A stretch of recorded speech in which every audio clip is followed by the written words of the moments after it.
welcome to the Movies Past and Present podcast. It's March 8th, 2021, and this is episode 65. I'm your host, Stanford Clark, and I'm podcasting from the crossroads of the West in beautiful Salt Lake City, Utah. Just like my blog, moviespastandpresent.com, I'll be providing recommendations, commentary, and reviews about current and classic cinema. Thanks for tuning in, and let's do this thing.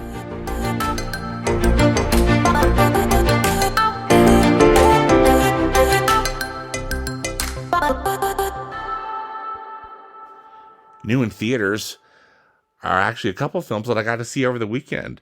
These opened up on Friday, March 5th. First up is the latest film from Walt Disney Animation Studios called Raya and the Last Dragon. This is an original story, a fantasy film, as you can imagine, although it's set on planet Earth, in Southeast Asia. And it's a story about a young woman named Raya who lives in this kingdom called Kumandra. And this kingdom has been sadly divided up, and due to some conflict. And also the magical dragons that were part of this kingdom are no longer in existence, with the exception of one, hence the last dragon in the title. Kelly Marie Tran is the voice of Raya, and the actress Awkwafina is the voice of the last dragon, and they are joined in this film with a really great cast of primarily Asian actors, at least with this English language version of this film. They've got Gemma Chan is the voice, Daniel Dae Kim, Benedict Wong, Sandra Oh, and many others make up the voice cast. The film is not a musical, and so it's actually got a really beautiful soundtrack by James Newton Howard, and again just masterful, gorgeous animation from the artists at Walt Disney Animation Studios. I think typically Disney animation is just top notch, and this is absolutely no exception. The film is gorgeous. I saw an IMAX print of it, and I just basically wanted to stay in the theater and watch it again. It was just really beautiful. It's a fun story. I think it'll work for family members of all ages, and of course there's some good messages in the film. But I was just really overtaken by the artistry of it. The animation art is really gorgeous. Just one other interesting thing of note is that these animated films, they take multiple years.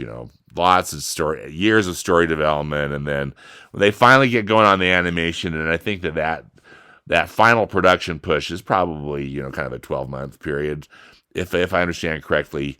This film, given COVID,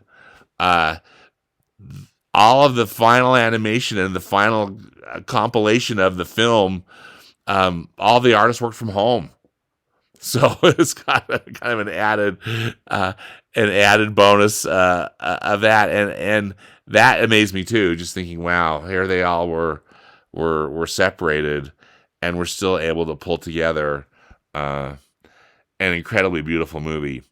As I mentioned, I saw this film in the theater and in IMAX. It's also available on Disney Plus through Disney's Premier Access service, where you pay a fee. In this case, it's $30, and you get to add it to your library before it's just available on Disney Plus. So you still have to pay your Disney Plus subscription fee, of course, your monthly fee, but then this will just add it early to your library. Disney tried this out last year with their live action / CGI retelling of Mulan. So they're trying it again, and we'll just see how it works. I don't think this did really great at the box office last weekend. Again, I just wonder still if a lot of fans, although the screening I went to in IMAX, there were actually a lot of people there. Surprisingly, I mean, we were all able to socially distance, and I felt safe.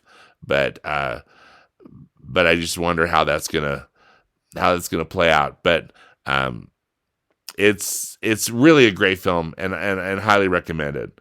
The next one I got to see was Chaos Walking. This is a drama from Lionsgate. It's directed by Doug Liman. This is an adaptation of a book called The Knife of Never Letting Go, which is one of these dystopian young adult science fiction novels. It's written by a British American author, Patrick Ness. I believe it's part of a trilogy. So I think Chaos Walking is the name of the trilogy. The other two books in the series are called the Ask and the Answer and Monsters of Men. But anyway, Chaos Walking has a bit of an interesting history in that it was originally filmed in 2017. And then their test screenings, again, from what I read, didn't go particularly well. So they did some reshoots, which delayed the film. And then COVID showed up, which really, significantly delayed the film too. So they're kind of sneaking it in. But also, I think the film just had problems. In fact, I wonder what that original cut was like, because the one we got, I didn't really care for. So this film stars Tom Holland and Daisy Ridley, and they're very appealing actors, and they're great. Also stars Mads Mikkelsen, Nick Jonas is in it, it's got a good cast, and Doug Liman's a good director, but sadly it just didn't really come together. I think it's probably maybe just comes down to the script, because I thought the special effects overall seemed fine, but it's set in this on another planet, and the what's going on is that all of the men on the planet are able to hear each other's thoughts.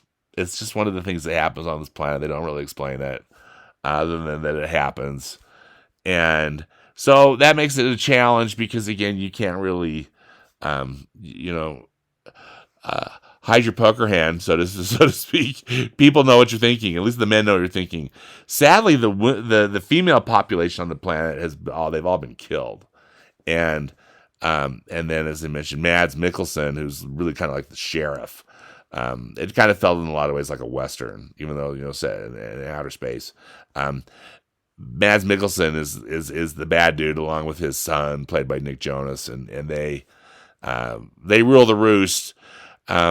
But Tom Holland just is this, kind of young man on the planet, and he sees there's a spaceship crashes near his family farm, and it turns out there is a young woman she's the sole survivor of the crash, and it's this woman played by Daisy Ridley. And then it just starts a whole bunch of confusing things that you just never really know why they're doing what they're doing and what's going on. Of course, Tom Holland and Daisy Ridley individually are great, but and it's not really a romance per se, at least the way I'm not familiar with the source material, but it's not really what the film's about. It's more of an action movie, but you just never know what's motivating these characters, and they give you really no reason to like them other than, it's Tom Holland and Daisy Ridley.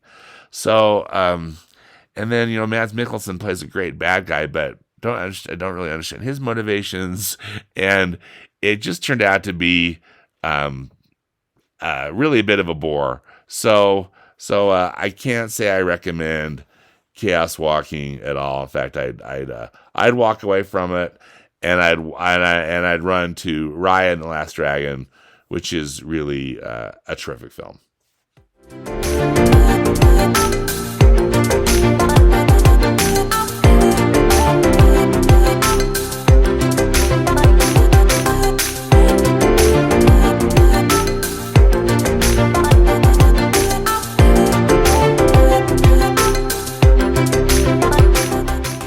For Classic Cinema Corner, I'd like to highlight an interesting film series that Turner Classic Movies is doing through the month of March. And frankly, I wouldn't be surprised if it's something they continue to do for the foreseeable future.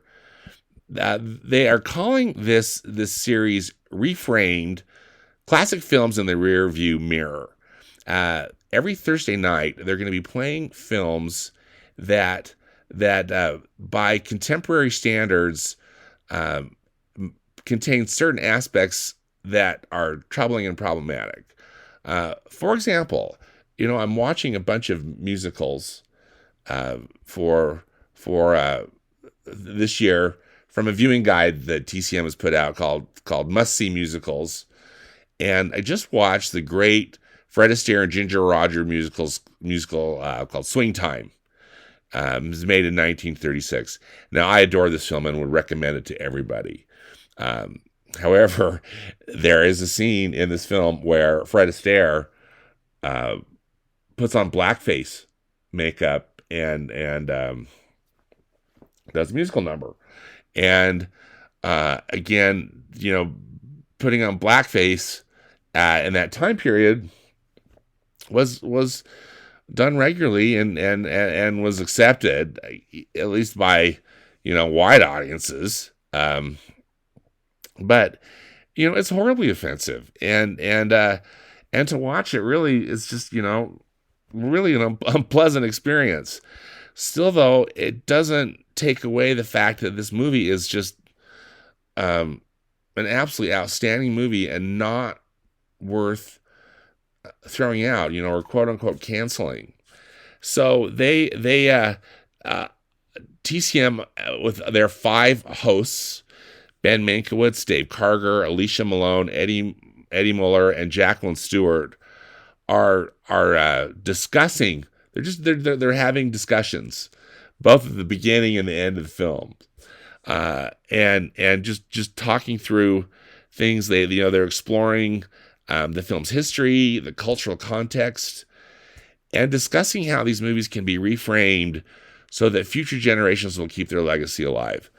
That's the thing that's very important. They brought up the example of, and one of the first films they showed, I was on last Thursday, was the 1939 film Gone with the Wind. Now, Gone with the Wind, of course, is one of the all-time classic Hollywood films, but it, as just, is very controversial, particularly with today's audiences. But also, surrounding, since its inception, due to its pleasant view of slavery and then the stereotypes of the portrayal of the black characters that are in the film. And I watched the intro of it and heard the discussion. And again, I just appreciate they're not trying to justify it, but giving it some contextualization and having an adult discussion about it was very helpful. Some of the other films that they're going to tackle include The Searchers from 1956, which is, one of the great Westerns. In fact, I think it's my favorite Western film. Directed by John Ford and starring John Wayne. John Wayne plays a Civil War veteran who devotes his life to rescuing one of his young nieces who's been kidnapped by the Comanche Indian tribe. John Wayne's character in this film is overtly racist. I mean, and that's the point. But many argue that the label also applies to the film itself, as the characterization of the indigenous people portrayed is both stereotypical and underdeveloped. Another one is Breakfast at Tiffany's from 1961. This is, of course, a beloved film starring Audrey Hepburn as Holly Golightly and George Peppard and directed by Blake Edwards, and just super charming romantic comedy. But as you may recall, if you've seen it, Mickey Rooney of all people, plays Holly Golightly's neighbor, who's Japanese. So Mickey Rooney's playing this Japanese neighbor, and it's done for exaggerated comedic effect. And he's got all this makeup and a dialect, which I think all of us would view today as quite offensive. So anyway, other films include Stagecoach, Gunga Din, Woman of the Year, Rope, Seven Brides for Seven Brothers, Psycho, My Fair Lady, and even Guess Who's Coming to Dinner. So I've got a link to this page so you can see the full schedule. The link is on the podcast notes on my blog.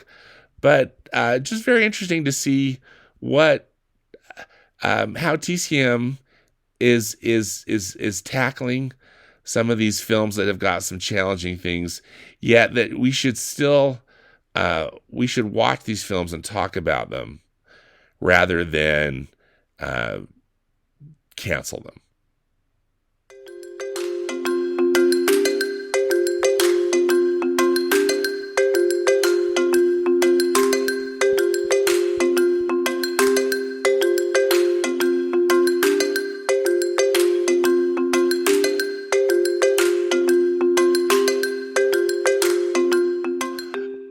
I'm launching a new section this week. I'm calling it Old versus New. I alluded to this a few episodes ago, but Netflix has this happened in 2020, but they've got a new version of Rebecca, and Rebecca is to me, when I hear the title Rebecca, I instantly think of the 1940 Alfred Hitchcock film, and of course this new version, this 2020 version that's on Netflix now, is another filmed version of the novel. It's a novel by Daphne du Maurier. I'm hoping I'm saying it correctly, but it's it's kind of a Gothic romance novel, even though it's not necessarily set in a Gothic period, but it reminds me of that, almost like kind of a Wuthering Heights or a Jane Eyre in a way. But it's about a young woman who marries a wealthy widower, and then moves into his home, and this man's first wife, who was named Rebecca, has a very overwhelming presence in this home, and so there's a lot going on with it. But so I guess I have never read the novel Rebecca by Daphne du Maurier, but now I've seen both. I've recently watched both the 1940 version of Rebecca, which I had seen before, and then this new version, this 2020 version that's on Netflix. So I just thought I'd do a little compare and contrast, and hopefully, if this is something that's interesting to you, that you can check out both films as well. So to start off with the Hitchcock version, this actually was Alfred Hitchcock's first film that he made after he moved to the United States.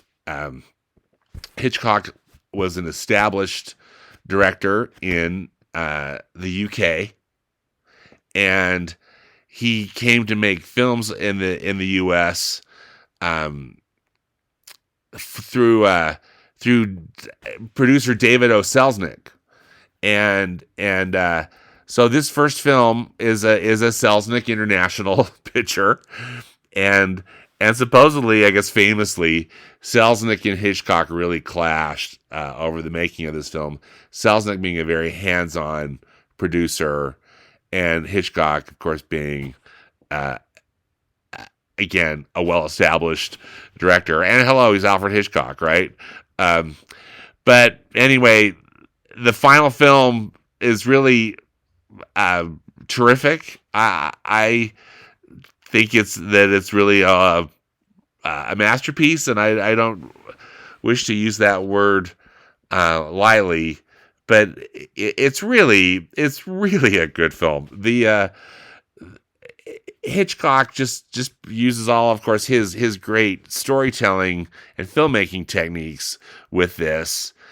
The actors are so good. So Laurence Olivier plays um,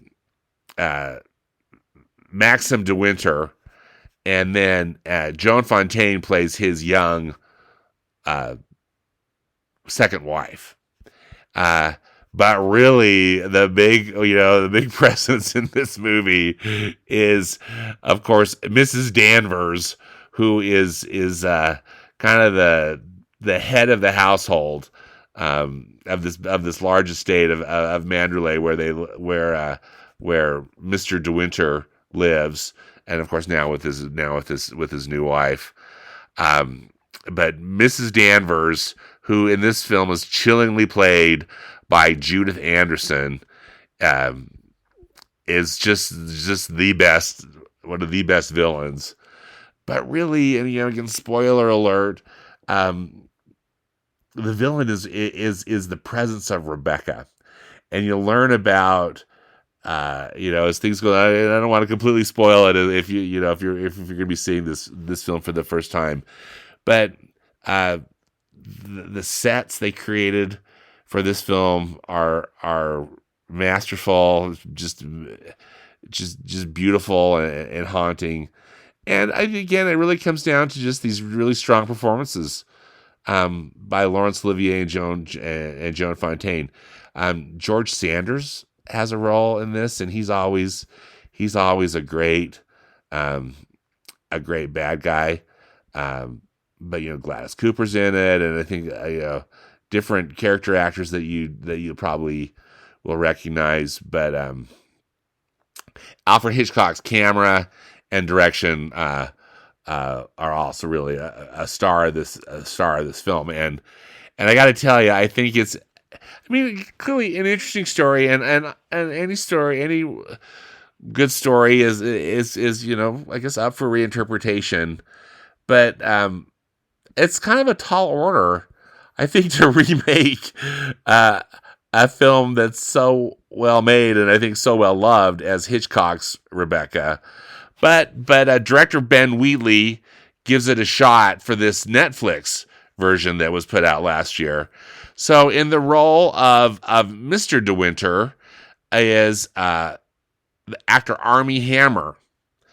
And then Lily James plays his young second wife, Mrs. De Winter, and then as the rotten Mrs. Danvers is Kristen Scott Thomas. Now, I like all three of these actors a lot, but I got to tell you, none of them just really captured it for me the way that Laurence Olivier, Joan Fontaine, and Judith Anderson do in the Hitchcock Rebecca. So that for me was a problem. Was just the casting overall, and then just the film. Just the filmmaking. The thing I guess I appreciated about this is that director Ben Wheatley and his team weren't necessarily trying to copy Alfred Hitchcock really in any way, or really even pay homage. They were just making their version of the story. But every scene to me, I couldn't help but either comparing it to the Hitchcock film or wishing I was watching the Hitchcock film instead of watching this Netflix remake. So I really didn't care for the Netflix remake overall. I thought it was not particularly interesting, and the whole time I just kept wishing I was watching the Hitchcock version. So that's the version personally I would recommend. I ended up finding the Hitchcock version. I had seen it before. I had seen it on Turner Classic Movies, a while ago, but in years past probably. So I don't know how heavy of a rotation it is on Turner Classic Movies, but I found a really great DVD of it that was put together by the Criterion Collection.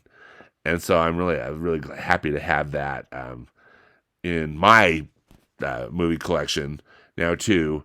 And then, of course, this Netflix version is currently playing on Netflix if you are a Netflix subscriber. So sorry to be a bit of a downer on this on this remake, but just for a terrific mystery and great acting in a very stylish film, the 1940 version of Rebecca, directed by Alfred Hitchcock, is for me really takes the cake.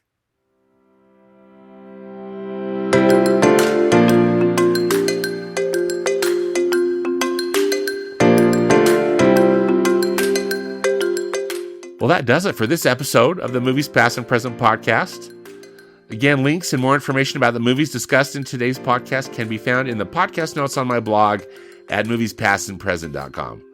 Subscribe to the podcast on Apple Podcasts, Spotify, Google Podcasts, and Stitcher. Links are also on the blog. And please follow me on Twitter and Instagram. I'm at moviespap, as in past and present. As always, I hope you will enjoy some good movies this week, whether they be from the past or the present. Thanks again for listening, and until next time, be safe out there and dedicate yourself to the truth.